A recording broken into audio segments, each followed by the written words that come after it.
Diving into a whole new level of intimacy. People have been getting it together online for a while now, but thanks to virtual reality headsets, the experience has never felt more real. According to journalist Jan Kino Jansen, the latest sex tech is too much for some.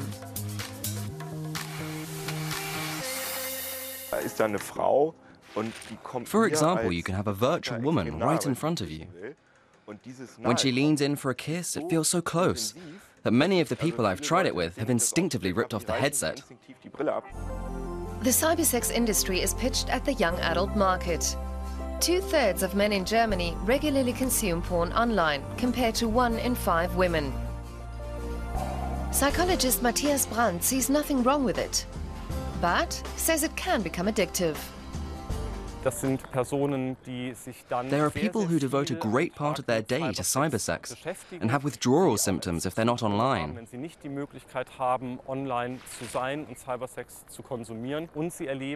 This can have a negative impact on their daily lives, as well as their professional and private lives.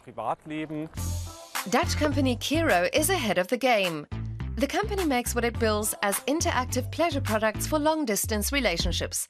Devices that communicate with each other using teledildonic technology.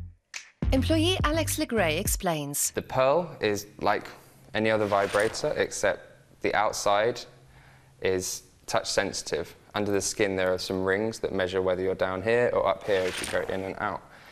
The Onyx then responds to where it's being touched by compressing one of its rings.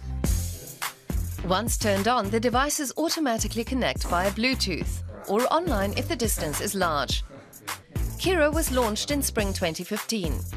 Its target market includes people in long-distance relationships. British students Jess and Sean met in Rotterdam. Like many other young people, they're completely open to the idea of computer-aided sex. For them, communicating online is already the norm.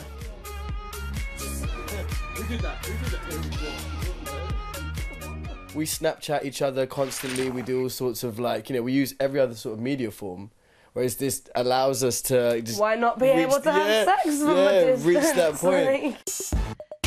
Kiro uses tactile data technology. 2 years ago, condom manufacturer Durex opted for the same approach when it launched the app Funderwear. It's underwear that connects to a smartphone app.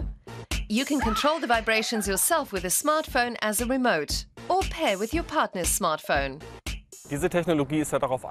This technology is designed to be used simultaneously by a couple so they can share a sexual experience, even if they're apart.